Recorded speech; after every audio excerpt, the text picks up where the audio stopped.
The Secrets of Doctor Who is brought to you by the StarQuest Production Network and is made possible by our many generous patrons. If you'd like to support the podcast, please visit sqpn.com/give.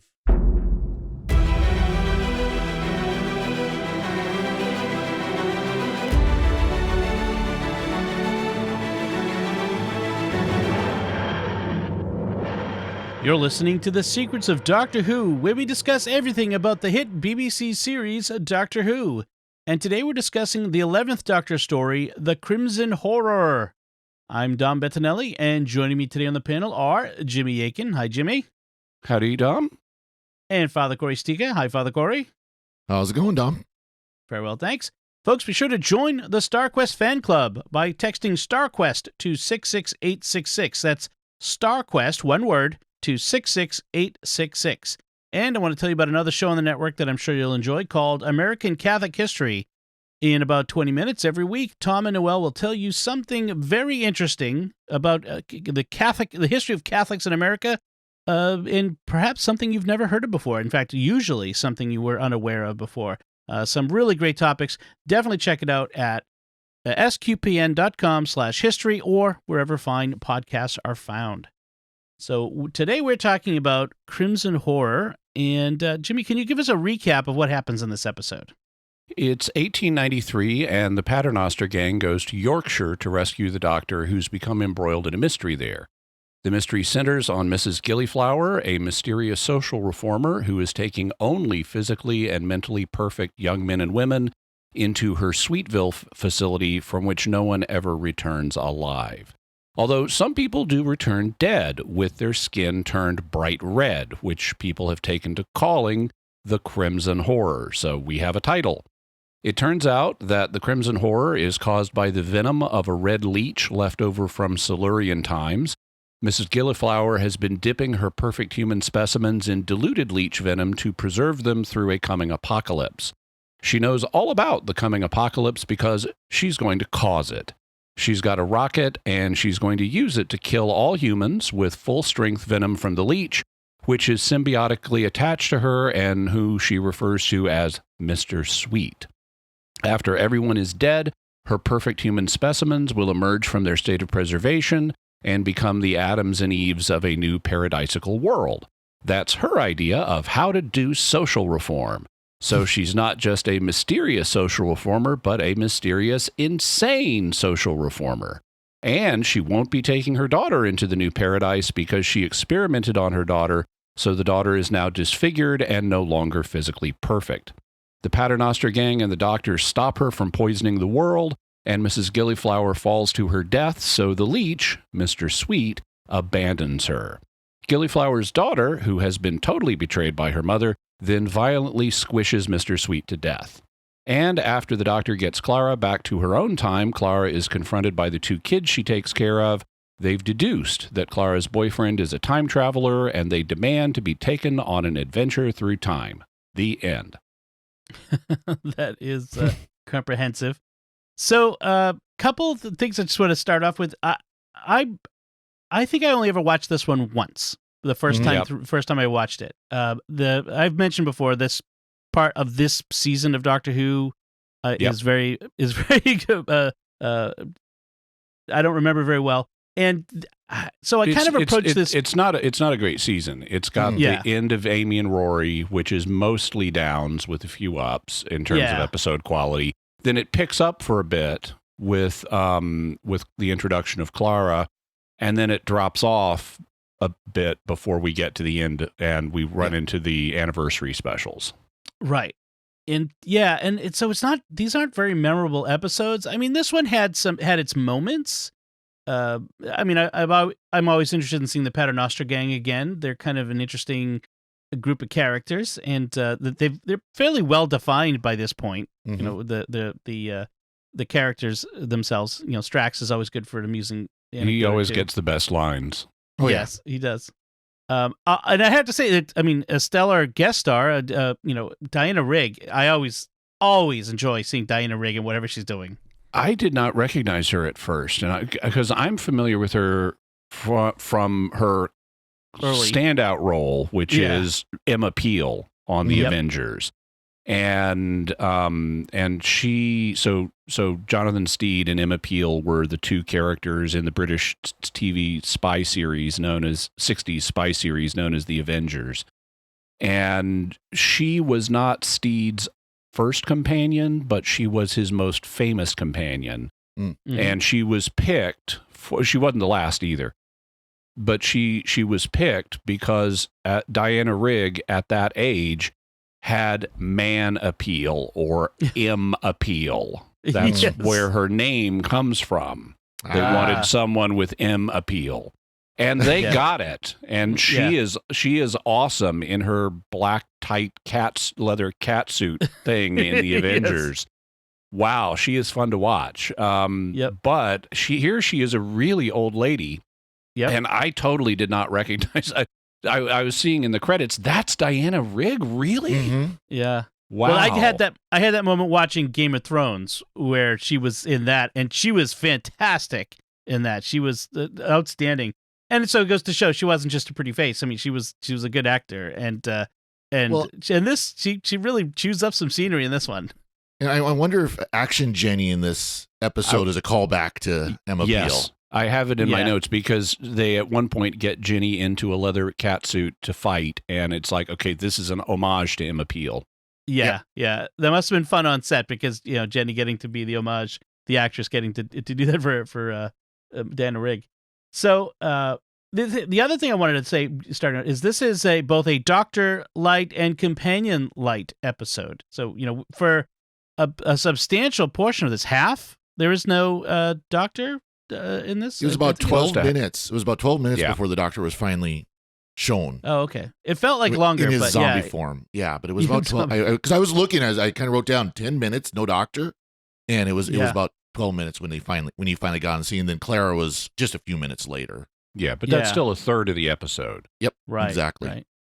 Also, I was going to mention, so this is written by Mark Gatiss, and it's another one of Mark Gatiss's Victorian era nostalgia episodes. He has apparently some kind of nostalgia for this period that manifests on Doctor Who in episodes like this and The Empress of Mars. Mm-hmm. Yep. And also in Sherlock, which is, with one exception, the original source material is all 19th century. Right. And he clearly has some nostalgia for this period. Right, and actually that kind of comes into the comment I was going to make, was there's this character, Mr. Thursday, who says his brother or brother-in-law is a character who dies of the Crimson Horror right up front, and he goes to the it's not autopsy, it's to the Undertaker apparently, who's been fishing mortician, right? Who's been fishing people out of the river with this Crimson Horror, and he brings up this first. One of the first things he says that's very 19th century is, I have no interest in the deplorable excesses of the penny dreadfuls. When he in reference to the mortician's tales of what he thinks is going on, and penny dreadfuls were not. Oh, I'm sorry. You go ahead.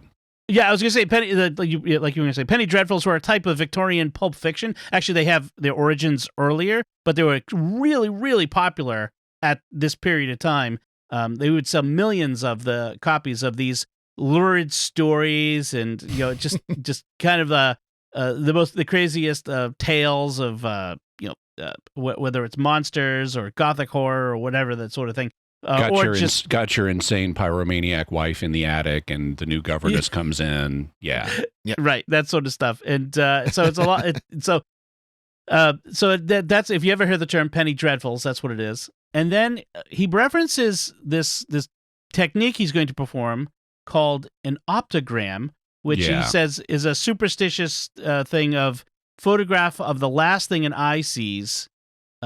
Where I'm kind of jumping ahead a little bit, but this is also feels very Victorian. This idea of these this pseudo-scientific idea that they, and it's not complete. It's not how the eye works, but it's not completely unreasonable. I mean, once so historically, a lot of people don't realize this, but our understanding of vision is a version of how vision works, known as intromissive vision. And we're aware, and science has confirmed, that we have rays of light that come into our eyes and are then strike the retina at the back of the eye, which is a transducer that turns them into electrical impulses, chemical electrical impulses that can go to the brain, and the brain then processes them.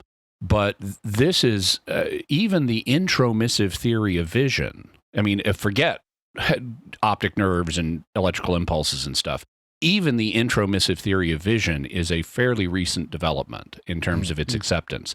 Historically, the rival theory, the extromissive theory of vision, was very popular in many cultures. And the idea there was the light emits a kind of ray that allows us to feel things in the world and gather information about them. And while the intromissive theory turns out to be true, it was not obvious to everybody in history. But once you get to the idea, okay, we've got light rays that are coming into our eyes and striking our retina, it wouldn't be, obviously it changes over time, what we're seeing, what our retina is recording, and it wouldn't be unreasonable to say, well, I wonder what happens at the moment life stops, because all our bodily processes stop at that moment. Maybe the retina stops processing stuff in such a way that the last thing you saw is recorded on your retina. And while an optogram apparently is not a real thing, this was an idea that people had, and they've even mentioned it in Doctor Who before. It was in the Ark in Space, where back in Tom Baker's second adventure, where you have the Weirin on the space station, on Nerva Station, the wasp-like aliens, and they look at somebody's retina in that. Yes, and yeah, that's true. I remember that now. So, just before that happens, by the way, this Mr. Thursday has gone to the Paternoster Gang in London to get their help, because Lady Vastra is the Sherlock of her time. Basically, that's people go to her for weird, strange mysteries and cases to be solved. And they even say that Conan Doyle is basing Sherlock Holmes off her. Right. And there's this ongoing joke throughout the episode where this Mr. Thursday keeps seeing, first he sees Lady Vastra without her veil and faints, and then he sees Strax and faints, and then eventually when he sees the TARDIS dematerialize, he faints. So there's an ongoing joke about that one. I wondered if Mr. Thursday was also an illusion, or an homage, because G.K. Chesterton has a novel called The Man Who Was Thursday, and about a guy who is known as Thursday, and I wondered if this was an homage to that. Oh, that would be interesting. Yeah, possibly, because that's not contemporary to this, but a little after. Not quite. Yeah, interesting. It has that same feel, though, in a way. Right. So they do keep making jokes throughout this about them having to go to the north of the country. So apparently there's a sort of north-south rivalry within England, and we've seen that before in Doctor Who. I mean, actually, in most recent seasons. But there's that whole thing where Strax makes a comment about gathering all his weapons, and she's like, "Strax, we're not going to need all that." Well, we are going to the north, and so there's obviously some sort of inside joke on that. Here there be dragons, or this is the Wild West, or however you want to put it. Right. Another great Strax line is when Vastra says, according to my research, Mrs. Gilliflower holds recruitment drives and is only interested in the fittest and most beautiful. And Strax says, you may rely on me, ma'am. And I was, in fact, speaking to Jenny. So that was a nice, funny moment there. Like you said, Strax gets the great lines.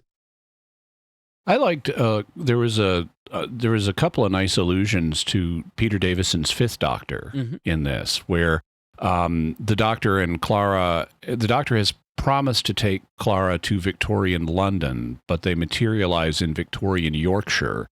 And he kind of justifies that by saying, "Well, it's a lot better than it used to be. I took years trying to get a gobby Australian back to Heathrow Airport." Yes. Right. And referencing Tegan. Right. And then when they encounter danger, the Doctor says, "Brave heart, Clara." That was awesome. Which is instead of "Brave heart, Tegan."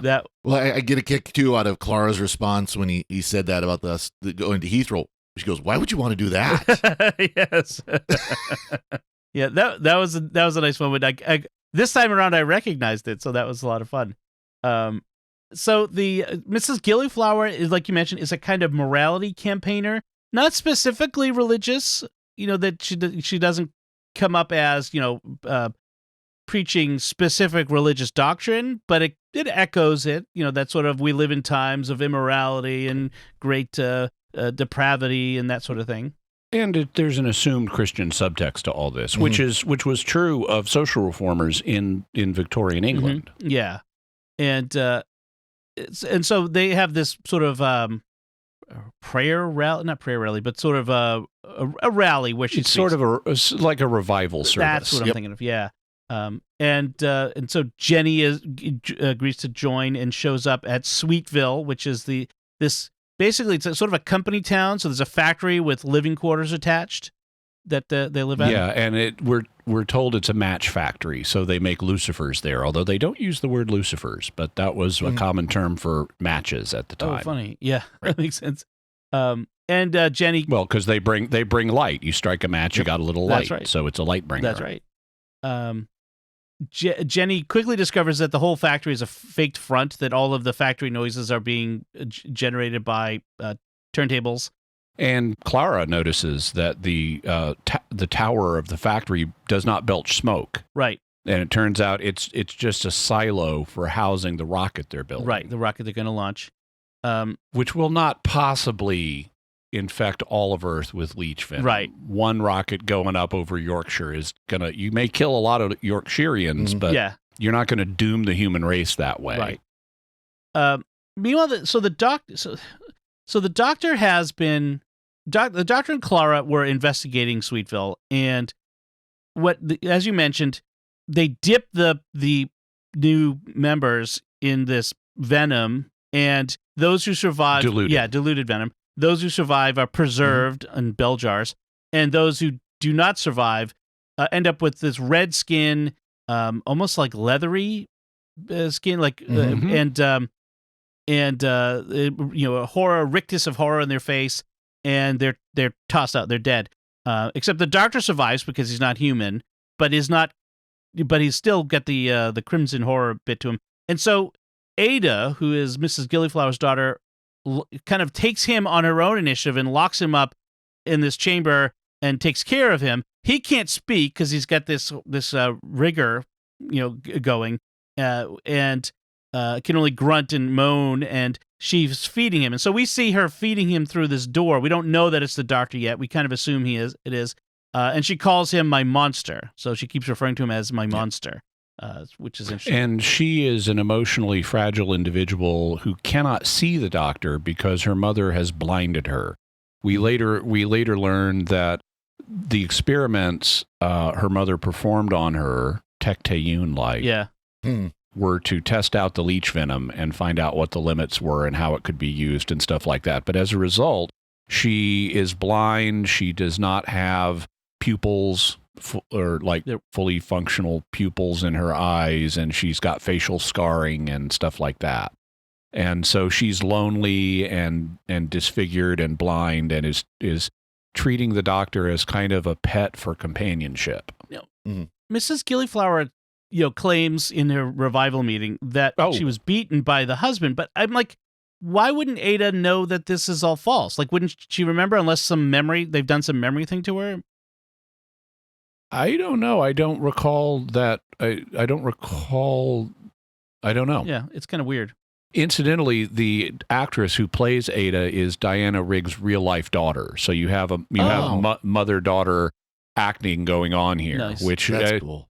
I wonder about the emotional dynamic on the part of the two actors, given what happens with these characters. No kidding. That's funny. Maybe she's got some grudge against her mom. But yeah, Dom, you're right though that she does say during the revival that her daughter was blinded by her husband in drunken rage, and that's why she's against alcohol, teetotaler and all that.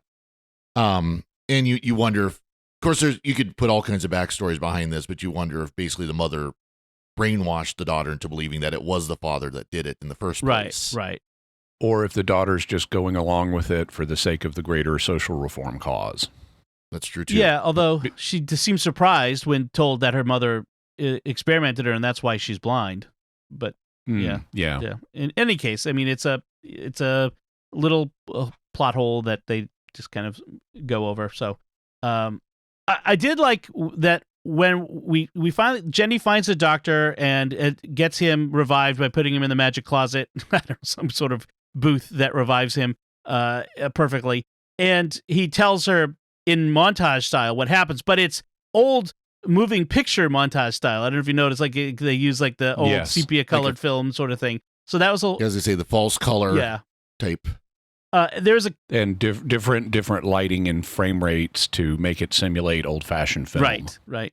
There's a moment where he and Clara are impersonating locals in order to get into the factory, and he puts on this Yorkshire accent, which is really quite interesting. Yorkshire accent. I'm sure even locals found it even more amusing than I did. That Crimson Horror is a organic poison, he calls it. That Mr. Sweet is the brains of the operation, but a silent partner. Very silent. And and so anyway, so there's that. Use your words. Yeah. I was trying to I was looking for a good transition because there's another Strax moment that I wanted to mention that I have in my notes, which is he's lost looking for Sweetville. He's got a horse and carriage that he's driving, and he runs into a boy named Thomas who gives him Thomas, who gives him very GPS-like directions. Yes. Go down to the end of the street, turn around, and go back and take your first left. And it's a joke on the TomTom GPS system. Well, you notice, too, when they're standing next to each other, they're the same height. Right, they are. Yeah. That's either a really tall boy or very short Strax. Yeah. If I remember the line right, he also says, I believe you will go far, Thomas. Yes. And apparently he does, 100 years later. Yeah. One thing that I liked in this was the way they handle Clara, because as far as the Paternoster Gang knows, Clara died. Yes. In the Snowman special. And so this is the first time they've seen Clara since then. And the doctor himself does not understand what's going on with Clara. He won't know that for several episodes yet. He knows Clara is not a threat, which is why he's much friendlier to her in this episode than he has been, because that was established last time. But he doesn't know why he keeps meeting Clara in different periods of history. So he keeps dodging the Paternoster Gang's questions about how is this dead woman alive. However, I don't know why he needs to dodge them so much. All he has to say is time machine. Yeah, right. Yeah. And just leave it at that. Although, it would be very weird for him to have gone back in time and got her before she died in his... They don't know. Yeah. Just time machine, that'll do it. Yeah, exactly. Even if you don't know, it's like, okay, he's got a time machine. Somehow that's involved. Or even just they're related somehow. Yeah. Also, something that occurred to me in watching this, especially in the scene where Ada is feeding the doctor in this kind of, it's like an attic, I guess, in the factory.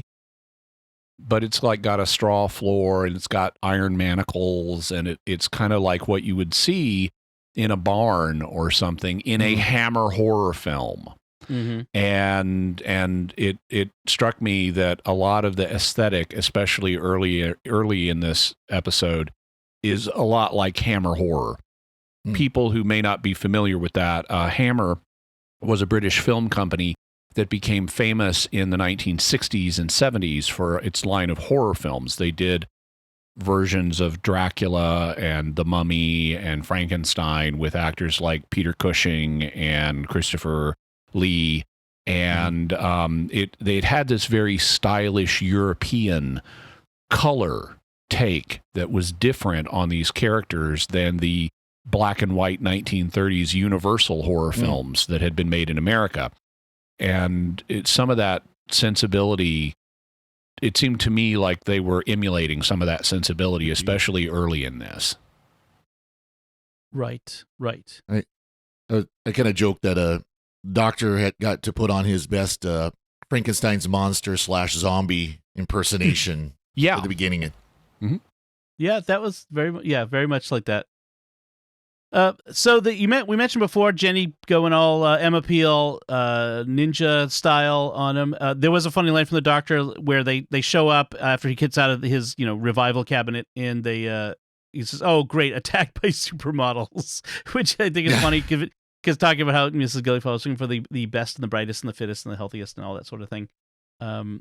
So speaking of Mrs. Gillyflower, you were talking about fun lines in this, and there's a great bit where the doctor is confronting her.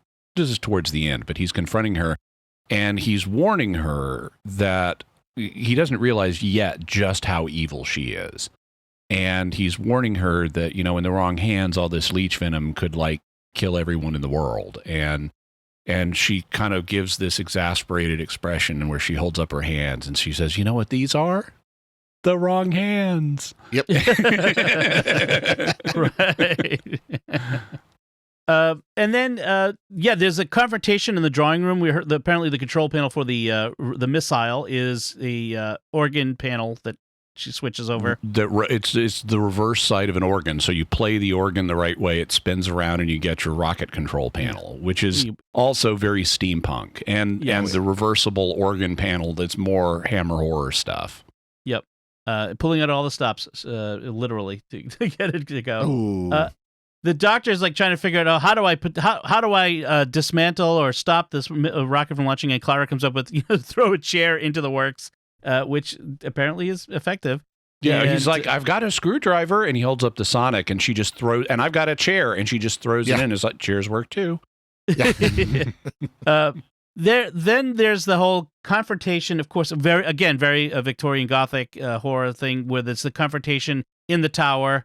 As Mrs. Gillyflower is going for the secondary launch control, she manages to launch the missile, which doesn't incinerate them while standing below the rocket blast.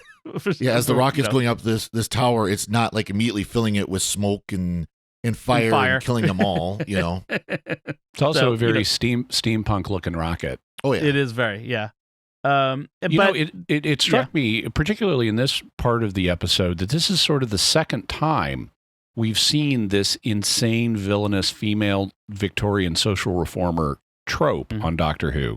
Because in the David Tennant special, The Next Doctor, there's, I forget her name, it's Mercy or something like that.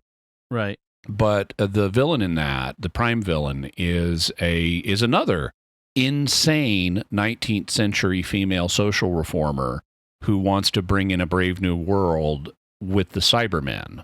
And she ends up becoming the Cyber King. And so it was interesting to see, okay, we've got essentially the same kind of thing going on. And in that one, she ended up becoming part of a big, once she was cyberized, she ended up becoming part of the head of a big mecha. Of a steampunk mecha, a giant robot with her in it. And here we've got a giant rocket but the same kind of, it's clearly made out of metal, but it's partially rusted and things like that. It's not gleaming. It has that older vibe. Right.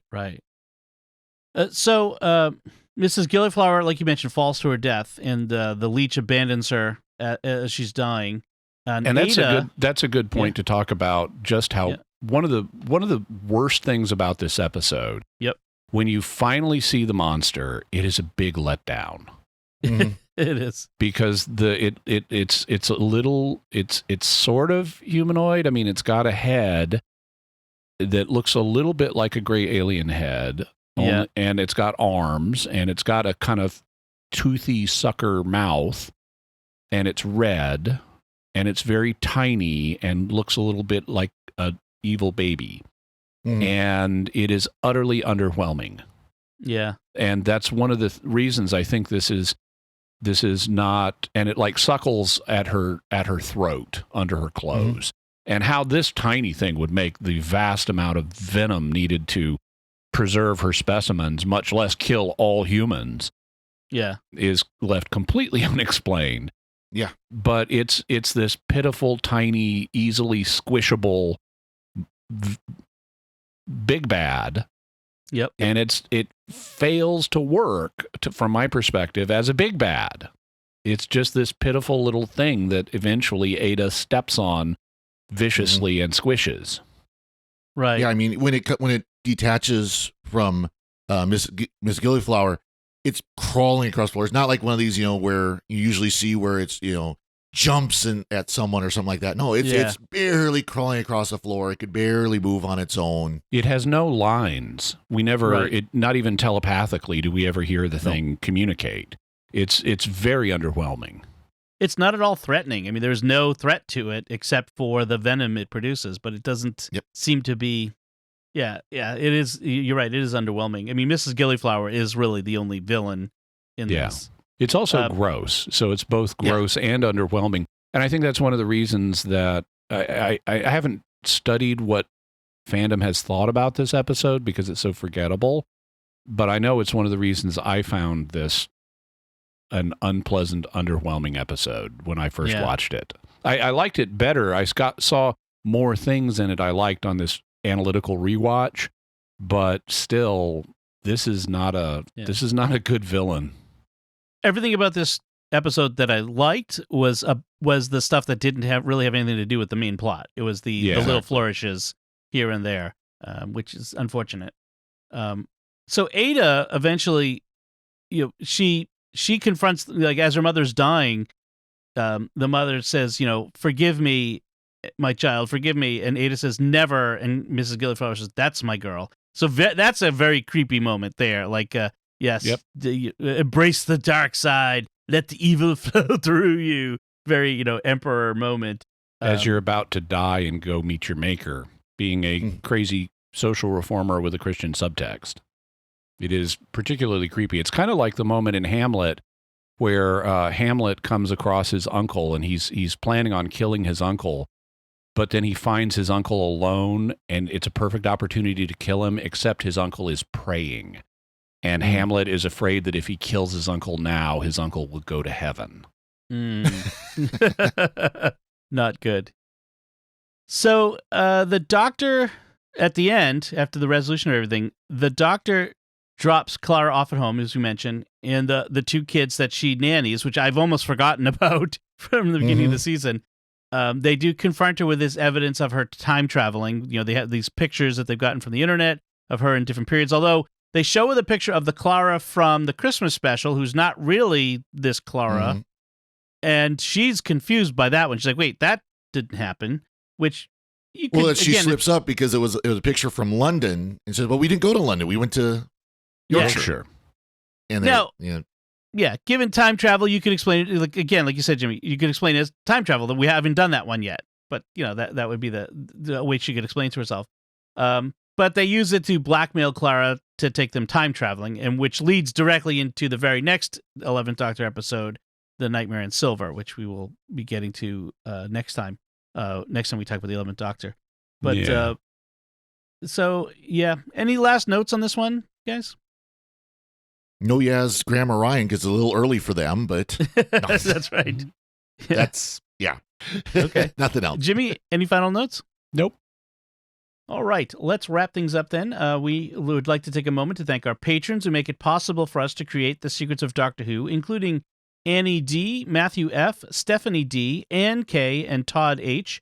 Their generous donations at sqpn.com/give make it possible for us to continue The Secrets of Doctor Who and all the shows at StarQuest.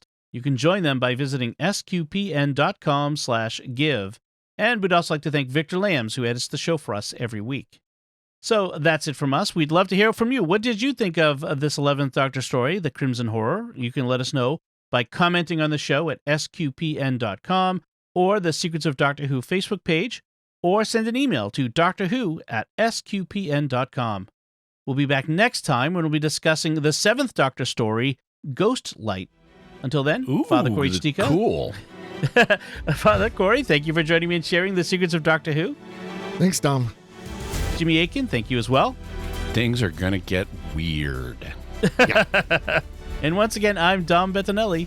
Thank you for listening to The Secrets of Doctor Who on StarQuest. And remember, she needs only ignore all keep out signs, go through every locked door, and run toward any form of danger that presents itself.